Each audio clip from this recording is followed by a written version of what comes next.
Okay. ಈಗ ನಿಮ್ಮ ಸಿನಿಮಾದಲ್ಲಿ ಒಂದು ಎನ್ವಿರಾನ್ಮೆಂಟ್ ಬಗ್ಗೆ ತೋರಿಸಿದ್ರ. ಹಾ ಸರ್.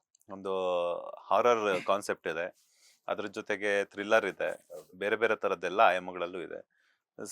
ಸಾಮಾನ್ಯವಾಗಿ ಒಂದು ಎಕ್ಸ್ಪೀರಿಯನ್ಸ್ ಡೈರೆಕ್ಟರ್ ಈ ತರದ ಒಂದು ಕಾನ್ಸೆಪ್ಟ್ಗೆ ಕೈ ಹಾಕೋದಿಕ್ಕೆ ಒಂದಕ್ಕಿಂತ 10 ಸಲ ಯೋಚನೆ ಮಾಡ್ತಾರೆ. ಯಾಕಂತಂದ್ರೆ ಒಂದು ಸ್ಟಾರ್ ಕ್ಯಾಸ್ಟ್, ಹೌದು ಸರ್. ಇಲ್ಲಿ ಫ್ರೆಶರ್ಸು ಇದ್ದಾರೆ, ಎಕ್ಸ್ಪೀರಿಯನ್ಸ್ಡ್ ಪರ್ಸನ್ಸು ಇದ್ದಾರೆ, ಸೂಪರ್ ಸೀನಿಯರ್ಸು ಇದ್ದಾರೆ. ಹೌದು. ಅದರೊಟ್ಟಿಗೆ ಅವರೆಲ್ಲರನ್ನ ಹ್ಯಾಂಡಲ್ ಮಾಡೋದು, ಹೌದು. ಅದರೊಟ್ಟಿಗೆ ನೀವು ಬಂಡವಾಳ ಹಾಕೋದು, ಹ್ಮ್. ಎಲ್ಲೆಲ್ಲಿ ಬಜೆಟ್ ಏನೇನ್ ಆಗುತ್ತೆ ಅಂತ ಹೇಳ್ಬಿಟ್ಟು ಅದಕ್ಕೆ ಮತ್ತೆ ಒಂದೊಂದು ಸೀನಲ್ಲೂ ಕೂಡ ಒಂದೊಂದು ಸ್ಪೆಷಲೈಸೇಷನ್ ಅನ್ನೋದು ಇದೆ. ಹ್ಮ್. ಸೊ ಹೆಂಗೆ ಬಂತು ಥಾಟ್, ಹೆಂಗ್ ಬಂತು, ಹೆಂಗೆ ಕ್ಯಾರಿ ಮಾಡಿದ್ರಿ, ಈ ಕ್ಯಾರಿ ಮಾಡ್ಬೇಕಾದ್ರೆ ನಿಮ್ಮ ಹಾರ್ಡ್ ವರ್ಕ್ ಹೆಂಗಿತ್ತು, ಯಾವ ರೀತಿ ಬ್ಯಾಲೆನ್ಸ್ ಮಾಡಿದ್ರಿ ಎಲ್ಲದನ್ನು ಅಂತ. ಸರ್, ನೀವು ಫಸ್ಟ್ ಪ್ಲಾನಿಂಗ್ ಬಗ್ಗೆ ಹೇಳೋದಾದ್ರೆ, ನಮ್ ಬಿಸ್ನೆಸ್ ಅಲ್ಲಿ ಇದ್ದಿದ್ದು ಪ್ಲಾನಿಂಗ್ ಸೇಮ್ ಏನ್ ನಾವು ಬಿಸ್ನೆಸ್ ಪ್ಲಾನ್ ಮಾಡ್ತೀವಿ ಅದನ್ನ ಇಟ್ಕೊಂಡೇ ಸ್ವಲ್ಪ ನಾವು ತಲೆಯಲ್ಲಿ, ಯಾಕಂದ್ರೆ ಅಷ್ಟು ವರ್ಷದಿಂದ ಬಿಸ್ನೆಸ್ ಅಲ್ಲಿ ಇದೆ. ಆ ತರದ್ದೊಂದು ಅದೇ ಆವಾಗಲೇ ಹೇಳ್ದಂಗೆ ನಾವೇ ಪ್ರೊಡ್ಯೂಸರ್ ಆಗಿರೋದ್ರಿಂದ ಏನಾಗಿತ್ತು ಅಂದ್ರೆ ಪ್ರತಿಯೊಬ್ಬರಿಗೂ ಒಂದೊಂದು ಬೌಂಡ್ ಸ್ಕ್ರಿಪ್ಟ್ ಕೊಟ್ಟಿದೆ. ಹ್ಮ್. ಸಪ್ರೇಟ್ ಇವ್ರದೇ ಸಪ್ರೇಟ್, ಅವ್ರದೇ ಸಪ್ರೇಟ್, ಅವ್ರ ಅವ್ರ ಪೋರ್ಷನ್ಸ್ ಪೋರ್ಷನ್ ಟೋಟಲಿ 20 ಮೆಂಬರ್ಸ್. ಅಲ್ಲ, ಫುಲ್ ಇತ್ತು 20 ಮೆಂಬರ್ಸ್ ಸ್ಕ್ರಿಪ್ಟ್. ಅಂದ್ರೆ ಇವ್ರು ಮೈನವ್ರಿಗೆ ಮಾತ್ರ ಫುಲ್ ಕೊಟ್ಟಿದ್ದೀನಿ. ಉಳಿದವ್ರಿಗೆಲ್ಲರಿಗೂ ಅವ್ರವ್ರ ಪೋರ್ಷನ್ ಮಾತ್ರ ಕೊಟ್ಟಿದ್ದೆ. 20 ಮೆಂಬರ್ಸ್ ಏನಿದ್ದಾರೆ ಮೈನ್ ಕ್ಯಾರೆಕ್ಟರ್ಸ್ ಕೂಡ ಇನ್ನೊಂದು 4-5 ಚಿಕ್ಕ ಸೇರ್ಕೊಂಡು ಕೂಡ 20 ಮೆಂಬರ್ಸ್ ಕೂಡ ಪ್ರತಿಯೊಂದು ಕೊಟ್ಟಿದ್ದೆ. ಅವ್ರು ಒಂದೇ ರಿಕ್ವೆಸ್ಟ್ ಮಾಡಿದ್ದು, ಇವ್ರು 5 ಜನ ಬಂದು ಆಡಿಷನ್ ಇದರಲ್ಲಿ ರಿಹರ್ಸಲ್ ಎಲ್ಲ ಮಾಡ್ಕೊಂಡು ಹೋಗಿದ್ವಿ ನಾವು. 5 ಜನ, ಇವರು ಮತ್ತೆ ಇನ್ನಿಬ್ರು ಹೀರೋಯಿನ್ಸ್ ಸೇರಿ ಪ್ರತಿ ಸೀನ್ಗೂ ಕೂಡ ರಿಹರ್ಸಲ್ ಇಲ್ಲದೆ ಆಚೆಗಡೆ ಒಂದಿನ ಶೂಟ್ ಮಾಡಿಲ್ಲ ಸರ್. ಪ್ರತಿಯೊಂದು ಯಶ್ ಶೆಟ್ಟಿ ಸರ್ ಕೂಡ ಬಂದಿದ್ದಾರೆ, ಪಾಪ ಅವ್ರು ತುಂಬಾ ಸಪೋರ್ಟ್ ಮಾಡಿದ್ದಾರೆ. ತಾರಕಪ್ಪು ಅವರು ಕೂಡ ತುಂಬಾ ಸಪೋರ್ಟ್ ಮಾಡಿದ್ದಾರೆ. ಅವಾಗ ಏನಾಯ್ತಂದ್ರೆ, ನಾನು ಶರತ್ ಸರ್ ಹತ್ರ ಹೋದಾಗ ಒಂದೇ ಮಾತು ಹೇಳಿದ್ದು, ಸರ್ ನನಗೆ ಎಕ್ಸ್ಪೀರಿಯನ್ಸ್ ಇಲ್ಲ, ನನಗೆ ಈ ತರ ಬೇಕು ಸರ್, ಇಷ್ಟೇ ಸರ್, ನೋಡಿ ಸರ್ ಸ್ಕ್ರಿಪ್ಟ್ ಈ ತರ ಹಿಂಗ್ ಬೇಕು, ನೀವೇನ್ ಕೊಡ್ತೀರಾ ಕೊಡಿ ಸರ್, ಅಷ್ಟೇ ಸರ್ ಕೊಟ್ಟಿದ್ದು. ಅಲ್ಲೇನು ಸೆಟಲ್ ನಿಜವಾಗ್ಲು ಏನು ಮಾತಾಡ್ತಿರ್ಲಿಲ್ಲ ಜಾಸ್ತಿ. ಸರ್ ಇನ್ ಸ್ವಲ್ಪ ಜಾಸ್ತಿ ಕಮ್ಮಿ ಅಷ್ಟೇ, ಅಂದ್ರೆ ನಮ್ದು ವೇವ್ ಲೆಂತ್ ಒಂದು ಈ ಸಿಚುವೇಶನ್ ಅಲ್ಲಿ ಇಷ್ಟು ಸಾಕು ಅನ್ನೋದೊಂದಿತ್ತು.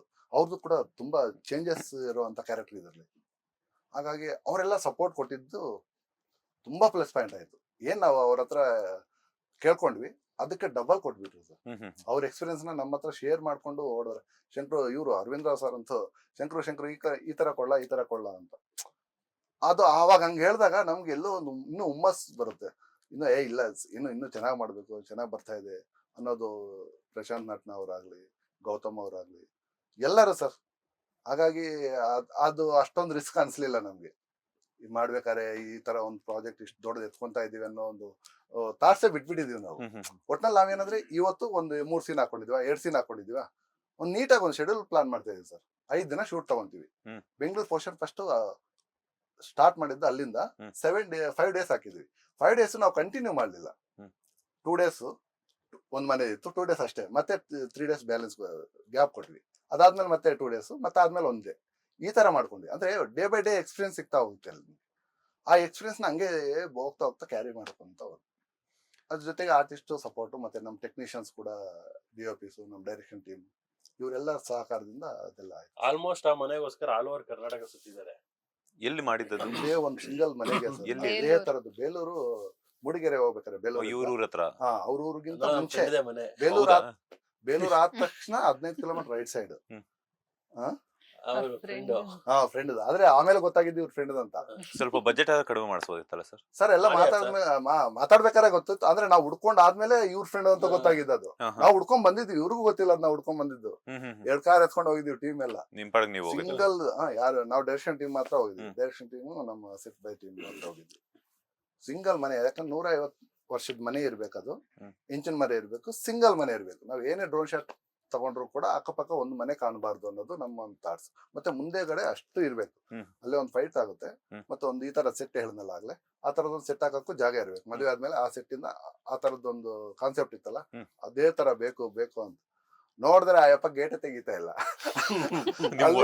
ಅಲ್ಲಿ ಹೋದ್ಮೇಲೆ ಸರ್ ಶಿವಕುಮಾರ್ ಅಂತ ಅವ್ರ ಹೆಸರು, ಮನೇಲಿ ಇದಕ್ಕೂ ಇವೆಂಟ್ಗೂ ಕೂಡ ಬಂದಿದ್ರು, ಶಿವಕುಮಾರ್ ಅಂತ. ಅದಾದ್ಮೇಲೆ ತುಂಬಾ ಫ್ರೆಂಡ್ ಆದ್ ಬಿಡಿ. ಸರ್ ಈ ತರ ಮನೆ ಬೇಕು ಇಲ್ಲಿ ಹೇಳಿದ್ದಾರೆ ಅಂತ ನಮ್ಮ ಅಸೋಸಿಯೇಟ್ ಡೈರೆಕ್ಟರ್ ರಾಜತ್ ಅಂತ ಅದನ್ನ ತೋರ್ಸಿದ್ದ ನನ್ಗೆ. ಟಾಪ್ ಆಂಗಲ್ ಒಂದು ಇಮೇಜ್ ತೋರ್ಸಿದ್ದ. ಇಲ್ಲ ರಜತ್, ಏನೇ ಆಗ್ಲಿ ಒಂದ್ಸಲ ಅದನ್ನ ನೋಡ್ಲೇಬೇಕು ಒಳಗಡೆ ಹೋಗಿ. ಅದು ರೆಸಾರ್ಟ್ ತರ ಇದೆ ಸರ್. ರೋಡ್ಗೆ ಗೇಟ್ ಇದೆ, ಗೇಟ್ ಓಪನ್ ಮಾಡಕ್ ರೆಡಿ ಇಲ್ಲ. ನಾವ್ ಅಲ್ಲೇ 2 ಕಾರ್ ಹಾಕೊಂಡ್ ಕೂತಿದೀವಿ. ನಾನು ಹೇಳ್ದೆ ಸರ್ ನಾವೇನ್ ನಿಮ್ ಮನೇನ ಎತ್ಕೊಂಡು ಹೋಗಲ್ಲ, ಅವ್ರಿಗೆ ಭಯ ಆಗ್ಬಿಟ್ಟಿರುತ್ತೆ ಪಾಪ, ನೀವೆಲ್ಲ ಡೈರೆಕ್ಷನ್ ಡಿಪಾರ್ಟ್ಮೆಂಟ್ ಅಂತಂದ್ರೆ. ನಾ ಹೇಳ್ದೆ ಒಂದ್ಸಲ ನೋಡ್ತೀವಿ, ಓಕೆ ಆದ್ರೆ ಮಾಡೋಣ, ಇಲ್ಲ ಅಂದ್ರೆ ಬಿಟ್ಬಿಡಿ. ನೋಡಿದ್ರೆ ಇನ್ನು ಎಂಟ್ರೆನ್ಸ್ ಆಗ್ತಾ ಇದ್ದಂಗೆ ಸರ್ ನಾವ್ ಏನ್ ನಮ್ ಕನ್ಸಿನ ಮನೆ ಅಂತ ಒಂದ್ ಇತ್ತಲ್ಲ ಆ ಸೀನ್ಗೆ, ರಜತ್ ಬಿಡೋದೇ ಬಿಡ್ರಿ ಏನಾದ್ರು ಮಾಡೋಣ ಅಂತ ನೋಡಿ ಕ್ಯಾಚ್ ಹಾಕೊಂಡಿವಿ ಸರ್. ಕಡೆಗೂ ಬಿಡ್ಲಿಲ್ಲ. ಸಿನಿಮಾದ ಟಚ್ ಕಡಿಮೆ ಆ ಕಡೆ ಎಲ್ಲ, ಓಕೆ, ಹಿಂಗಾಗಿ ಬಿಟ್ಟಿಲ್ಲ ಇವ್ರನ್ನ. ಬಿಟ್ಟು ಎಲ್ಲ ಮಾಡಿ ಅನುಭವ ಎಲ್ಲ ಗೊತ್ತಾಯ್ತಾ, ಇವ್ರು ಹೋದ್ರು, ಎಲ್ಲ ಪೇಂಟ್ ಮಾಡ್ಸಿದ್ರು, ರಿಪೇರಿ ಮಾಡ್ಸಿದ್ರು, ಎಲ್ಲ ಇದ್ ಮಾಡಿ ಎಲ್ಲ ಮಾಡೋದಲ್ಲ, ರುಚಿ ಕಂಡು ಹಿಡ್ಕೊಂಡ್ಬಿಟ್ರು. ವಾರ ಆದ್ರೆ ನನಗೆ ಫೋನು, ಯಾವ್ದಾರು ಇದೆಯಲ್ಲ ಫಿಲಂ ಬೇರೆ ರೆಫರ್ ಮಾಡ್ಲಿ ಅಂತ. ಇವ್ರ ಮನೆ ಕನ್ಸ್ಟ್ರಕ್ಟ್ ಮಾಡ್ಕೊಟ್ಬಿಟ್ಟು ಬಂದ್ರು ಮನೆನ. ಅವರಿಗೆ ಐಡಿಯಾ ಬಂದ್ಬಿಡ್ತು, ಸಿನಿಮಾ ಕೊಟ್ಬಿಡ್ಬೋದಲ್ಲ ಮನೇನ ಅಂತ. ನಾನು ಇರೋಣ ಹೇಳ್ತೀನಿ. ನಮ್ಗೆ ನಮ್ 2 ತರ ಪೋರ್ಷನ್ ಅದು ಸರ್. ನಾಳೆ 150 ವರ್ಷದ ಮನೆ ಮತ್ತೆ ಪ್ರೆಸೆಂಟ್, ಫ್ಲಾಶ್ ಬ್ಯಾಕ್ ಪ್ರೆಸೆಂಟ್ 2 ಇತ್ತು. ಪ್ರೆಸೆಂಟ್ ನ ಶೂಟ್ ಮಾಡ್ಕೊಂಡ್ಬಿಟ್ಟಿವಿ ಅಷ್ಟು. ಶೂಟ್ ಮಾಡ್ಕೊಂಡ್ಮೇಲೆ ಅವ್ರಿಗೆ ಹೇಳಿದ್ದೆ ನಮ್ದು ಏನೋ ಒಂದ್ ಬೇಕು, ಚೇಂಜ್ ಮಾಡ್ತೀವಿ ಮನೇನ ಅಂತ. ಆದ್ರೆ ಅವ್ರಿಗೂ ಗೊತ್ತಿಲ್ಲ ಈ ರೇಂಜಿಗೆ ಚೇಂಜ್ ಮಾಡ್ತೀವಿ ಅಂತ.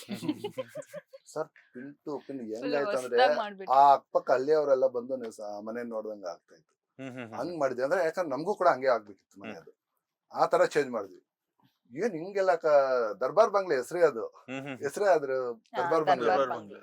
ಅದಕ್ಕೆ ಅಲ್ಲಿ ಅವರೆಲ್ಲ ಶೂಟಿಂಗ್ ನೋಡಕ್ ಬರೋರು, ಅದಕ್ಕಿಂತ ಮುಂಚೆ ಬರ್ತಾ ಇರ್ಲಿಲ್ಲ ಜಾಸ್ತಿ, ಯಾರು ಬರ್ತಾ ಇರ್ಲಿಲ್ಲ. ಶೂಟ್ ಮಾಡ್ಬೇಕಾದ್ರೆ ಯಾರು ಬರ್ತಾ ಇರ್ಲಿಲ್ಲ, ನಮ್ ಪಾಸ್ಟ್ ಶೂಟ್ ಮಾಡ್ಬೇಕಾದ್ರೆ ಎಲ್ಲಾರ್ಗು ಬಂದ್ ಅಂದ್ರೆ ನೋಡ್ತಾರೆ. ಫಸ್ಟ್ ಹಳೆ ಅವಾಗ ಎಲ್ಲಾರ್ಗು ಗೊತ್ತಾಗ್ತಿತ್ತು. ಏನೋ ಹಳೆ ಮಾಡಿದಾರೆ ಮನೆ ಅಂತ, ಪೋರ್ಷನ್ ಏನೋ ಮುಗಿಸಿದ್ರು ಮಾಡಿದಾರೆ. ಇವ್ರು, ಮುಗಿಸ್ಬಿಟ್ಟು ಮನೆ ರೆಡಿ ಮಾಡ್ಸಿದ್ರು. ಫುಲ್ ಪೇಂಟ್ ಮಾಡ್ಸಿ ಫುಲ್ ಹೊಸ ಮನೆ ನೆಕ್ಸ್ಟ್ ಕಟ್ Flashback ಮಾಡಿದ್ರು. ನಾವ್ ಅಲ್ಲಿ ಹೆಂಗಿತ್ತು ಶೂಟಿಂಗ್ ಮನೆ ತಿರುಗಿ ಅದನ್ನ ತಿರುಗಿ ಅಂತ. ನೋಡ್ತಾ ಇದ್ದೆ, ಫುಲ್ ಜನ ಎಲ್ಲಿಂದ ಬರ್ತಾ ರೆಡಿ ಇದಾರೆ ಮಾಡಿಸ್ಬೇಕಾದ್ರೆ ಜನ. ನೋಡ್ಬೇಕು, ಆ ಪ್ಲಂಬರಿಗೆ ಅವರಿಗೆಲ್ಲ ಸ್ವಲ್ಪ ಇದ್ ಮಾಡಿ ಅವರೇ ಮಾಡಿಸ್ತಾ ಇರತ್ತಾರ ಅಲ್ಲಿ.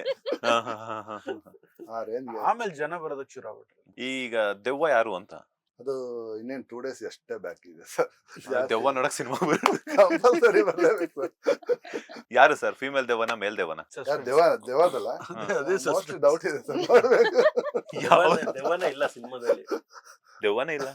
ಯಾರು ಹೇಳಿದ್ರು ಇದೆಯಾ ಸರ್ ದೆವ್ವ ದೆವ್ವ ಇದೆ ಇದೆ ಅಂತ? ಸಿನಿಮಾದಲ್ಲಿ? ಅಲ್ಲ ಅದು ದೆವ ಇದೆ ಅಲ್ಲ, ಇದೆ. ಅವ್ರಿಗೆ ಏನು ಹೇಳಕ್ ಬರ್ತದೆ ನೀವೇ? ದೆವ ಇದೆ ಸರ್, ಹೇಳಿದ್ರು ಫಿಮೇಲ ಮೇಲ ಅಂತ ಗೊತ್ತಿಲ್ಲ ಅಂತ. ಕಾಂಚನ ಅಂದ್ಬಿಟ್ಟಿದ. ಅಲ್ಲ, ಗಂಡ್ ದೆವ್ವನ ಹೆಣ್ ದೆವ್ವನ ಅಂತ ಗೊತ್ತಿಲ್ಲ. ಇಲ್ಲ ಸರ್, ನಿಜವಾಗ್ಲೂ ಗೊತ್ತಿಲ್ಲ ಸರ್. ಡೈರೆಕ್ಟರ್ ನಿಮ್ಗೆ ಗೊತ್ತಿಲ್ವಾ ಸರ್?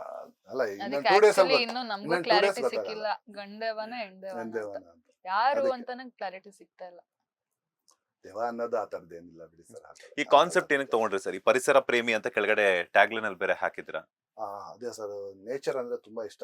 ಹ್ಮ್. ಹಳ್ಳಿ ಕಡೆಯಿಂದ ಬಂದಿದ್ದು ಒಂದು ಉದಾಹರಣೆ.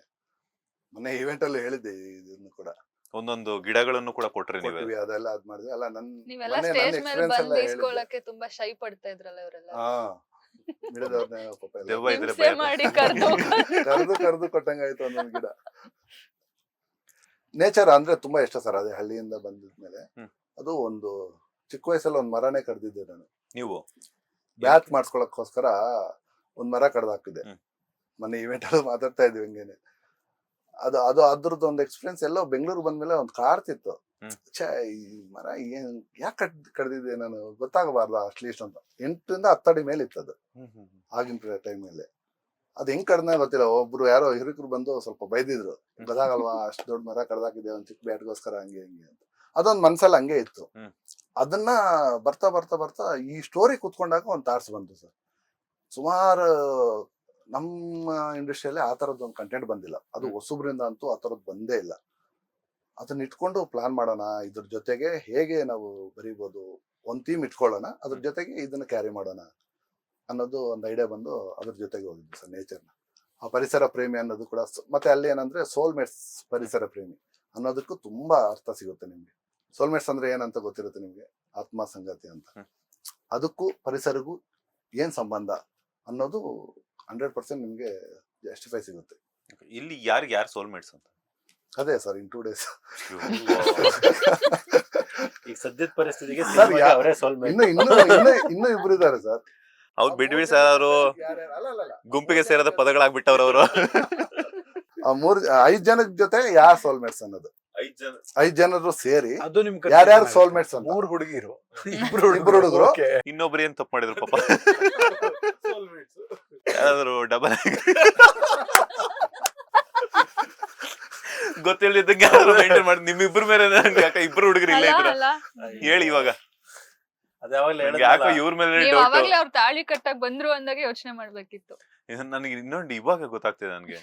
ಆಗ್ಲೇ ಇವ್ರು ಕಂಫರ್ಟಬಲ್ ಅಂತಿದ್ರೆ ಎಕ್ಸ್ಪೀರಿಯನ್ಸ್ ಹೇಳಿ ಈಗ. ತುಂಬಾ ಕೇರ್ಫುಲ್ ಆಗಿರ್ಬೇಕು ಇಬ್ರು ಹೀರೋಯಿನ್ ಇದ್ದಾಗ ಸಿನಿಮಾದಲ್ಲಿ. ಹ. ಯಾಕಂದ್ರೆ ಸ್ಟಾರ್ಸ್ ಆದ್ರೆ ಅದು ಬೇರೆ ನೆಕ್ಸ್ಟ್ ಲೆವೆಲ್ ಇರುತ್ತೆ. ಹೊಸಬ್ರೆಲ್ಲ ಹೊಸಬ್ರು ಅಂದಿದ ತಕ್ಷಣ ಸ್ವಲ್ಪ ಫ್ರೆಂಡ್ಲಿ ನೇಚರ್ ಬೇಗ ಎಲ್ಲ ಫ್ರೆಂಡ್ಸ್ ಆಗ್ಬಿಡ್ತಾರೆ. ಹ್ಮ್. ಸ್ವಲ್ಪ ಇವ್ರಿಗೆ ಜಾಸ್ತಿ ಒಂದ್ ವರ್ಡ್ ಮಾತಾಡ್ಸಂಗಿಲ್ಲ, ಸ್ವಲ್ಪ ಅವ್ರಿಗೆ ಒಂದ್ ವರ್ಡ್ ಮಾತಾಡ್ಸಂಗಿಲ್ಲ. ಹೌದಾ? ಅವ್ರೇನಾರು ಕೂತ್ರೆ ಒಂದ್ ಟೀ ಕೊಡ ಇದ್ಯಾವಾಗ ಆಯ್ತು? ಇಲ್ಲ ಇನ್ನೆಲ್ಲಾರು ಹೋದಾಗ ಇದ್ ಮಾಡಿ ಅಂದ್ರೆ ಬೇರೆ ತರ ಅಂತಲ್ಲ, ಒಂದ್ ಫ್ರೆಂಡ್ಲಿ ಆಗಿದ್ದಾಗ ಒಂದು ಕ್ಲೋಸ್ನೆಸ್ ಬೆಳ್ದಿರುತ್ತಲ್ಲ, ಅವಾಗ ಏನಾಗುತ್ತೆ, ಅವ್ರ ಜೊತೆ ನಾನು ಮಾತಾಡ್ತಿದ್ದಾನಲ್ಲಪ್ಪ, ಹೌದಾ ನನ್ ಸಾಂಗ್ ಅಂದ್ರೆ ಆತರ. ಹಂಗಾದ್ರೆ ಫಸ್ಟ್ ನನ್ ಸಾಂಗ್ ಆಗಿತ್ತು, ಸೊ ನಾನ್ ಇದ್ ಮಾಡಿಲ್ಲ. ಬ್ಯಾಕ್ ಗ್ರೌಂಡ್ ಅಲ್ಲಿ ಇವ್ರದ್ದು ಕೋಚಿಂಗ್ ಬೇರೆ ಇರುತ್ತಲ್ಲ. ಅಯ್ಯೋ ಏನಾಯ್ತಪ್ಪ ನಿಮ್ದು ನೀವು ಕಂಫರ್ಟ್ ಮಾಡಿಸ್ಬೇಕು. ನಾನು ಅಲ್ಲಿದ್ದು ಲಿಟ್ರಲಿ ಒಂದ್ ಸಾಂಗ್ ಅಲ್ಲಿ ಕಾರಿಂದ ಹಿಡಿದು ಹೀರೋಯಿನ್ ಕೈ ಹಿಡ್ಕೊಂಡು ಶೂಟಿಂಗ್ ಮೇಲೆ ಬೆಟ್ಟದ ಮೇಲೆ ಕಳ್ಸಲ್ಲೊಂದು ಅಲ್ಲಿವರೆಗೂ ಕರ್ಕೊಂಡೋಗಿ ಅದೆಲ್ಲ ಶೂಟಿಂಗ್ ಆದ್ಮೇಲೆ ಕೈ ಹಿಡಿದು ವಾಪಸ್ ಕರ್ಕೊಂಡ್ ಬಂದ್ಬಿಟ್ಟೆ ಯಾರನ್ನ, ಇನ್ನೊಬ್ರು ಹೀರೋಯಿನ್. ಅವಾಗ ಏನ್ ಅನ್ಸುತ್ತೆ ಇವರಿಗೆಲ್ಲ, ಇವ್ರು ಅವಾಗ ಹೇಳೋದು ನನ್ ಸಾಂಗ್ ಅಲ್ಲಿ ಅಂತೂ ಇಷ್ಟೆಲ್ಲ ಮಾಡಿದ್ರಿ? ಎಷ್ಟು ಬೈದಿದ್ದಾರೆ ಇವ್ರು ಅಂತ ಇದಾರೆ. ನಂಗ್ ಬೈದ್ರು ಅಂತ ನಾನು ಯಾಕಂದ್ರೆ ಇನ್ನೊಂದ್ ಸಾಂಗ್ ಶೂಟಿಂಗು ನಾನು ಹೋಗಿದ್ದೆ, ಬಿಕಾಸ್ ಕಾಸ್ಟ್ಯೂಮ್ ಅದೆಲ್ಲ ನೋಡ್ತಾ ಇದ್ದೆ ಅಂತ ಹೋಗಿದ್ದೆ. ನನಗೆ ಅವಾಗ ಅನ್ಸ್ತು, ನನ್ ಸಾಂಗ್ ಅಲ್ಲಿ ನಾನ್ ಹೀರೋಯಿನ್ ಅಲ್ವಾ, ನಾನ್ ಯಾರೋ ಅಲ್ಲ ಲಾಜಿಕ್ ಇಲ್ಲ ಸರ್. ಆಯ್ತು ಇವಾಗ ಸರ್ ಒಂದು ಕೈ ಹಿಡಿದು ಕರ್ಕೊಂಡ್ ಹೋದೆ, ಕರ್ಕೊಂಡ್ ಬಂದೆ, ಅದು ಪಾಸಿಬಲ್. ಇವ್ರದ್ದು ಸಾಂಗ್ ನಾವು ಶೂಟ್ ಅಲ್ಲಿ ಒಂದ್ ಎತ್ಕೊಳ್ಳೋ ಸೀನ್ ಇತ್ತು. ಅವ್ರ ಮನುಷ್ಯ ನೋಡಿದ್ರೆ ಕಟ್ಟೆ ಹೇಳ್ತಾ ಇಲ್ಲ, ಎಷ್ಟೊತ್ತು ಅಂತ ಎತ್ಕೊಳಕಾಗುತ್ತೆ. ಕೆಳಗಡೆ ಪಂಚ ಬೇರೆ ಕಟ್ಟಿದ್ರಿ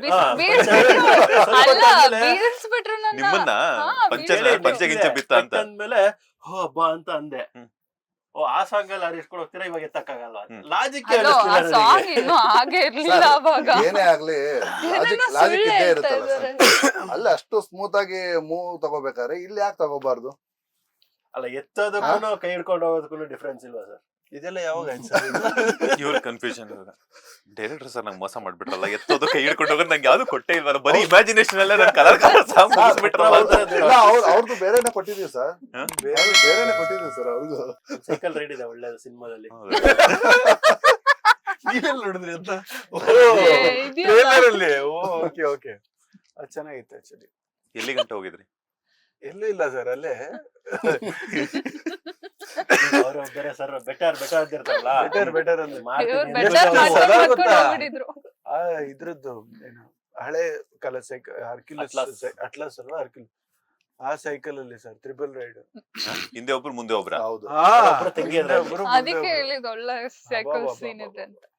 ಸೂಪರ್ ಸೀನ್ ಅದು. ಸೂಪರ್. ಬಟ್ ನೀವೇ ಏನಂದ್ರೆ ಇವರಿಗೆ ತಿಳ್ಕೊಳ್ಳಿ ಸರ್, ಇಬ್ರು ಹುಡುಗಿರು ಮಧ್ಯದಲ್ಲಿ ಇವ್ರು, ಆಮೇಲೆ ಇನ್ನೊಂದು ಅವರು ಇಬ್ರು ಹುಡುಗಿರು ಮಧ್ಯಲ್ಲ ಅವರು. ಮಧ್ಯದಲ್ಲಿ ಅವರು.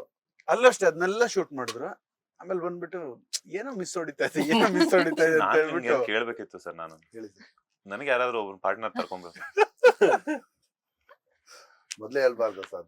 ನನಗೇನ್ ತುಂಬಾ ಗೊತ್ತೈತಿ ಒಳ್ಳೆ ಇಷ್ಟೆಲ್ಲ, ಇವಾಗ ಕ್ವಶನ್ಸ್ ಕೇಳಿದ್ರೆ ನನಗೆ ಗೊತ್ತಾಯ್ತು ನನಗೆ. ಅಲ್ಲ ನೀವು ಈ ತರ ಎಕ್ಸ್ಪೆಕ್ಟ್ ಮಾಡ್ತಾ ಇದೀರ ಅಂತ ತುಂಬಾ ಚೆನ್ನಾಗಿ ನಮ್ಗೆ select ಅಲ್ಲ, ಇವ್ರು ಖಂಡಿತ ಲೇಟೆಸ್ಟ್ ಹಾಗೂ ಇಂಟ್ರೆಸ್ಟಿಂಗ್ ಸುದ್ದಿಗಳಿಗಾಗಿ ಬಾಸ್ ಟಿವಿ ಕನ್ನಡ ಚಾನೆಲ್ನ ಸಬ್ಸ್ಕ್ರೈಬ್ ಮಾಡಿ. ಹಾಗೆಯೇ ಬೆಲ್ ಐಕಾನ್ ಪ್ರೆಸ್ ಮಾಡಿ. ಇದರ ಜೊತೆಗೆ ಫೇಸ್ಬುಕ್, ಇನ್ಸ್ಟಾಗ್ರಾಮ್, ಎಕ್ಸ್ ನಲ್ಲೂ ಮಿಸ್ ಮಾಡದೆ ಫಾಲೋ ಮಾಡಿ.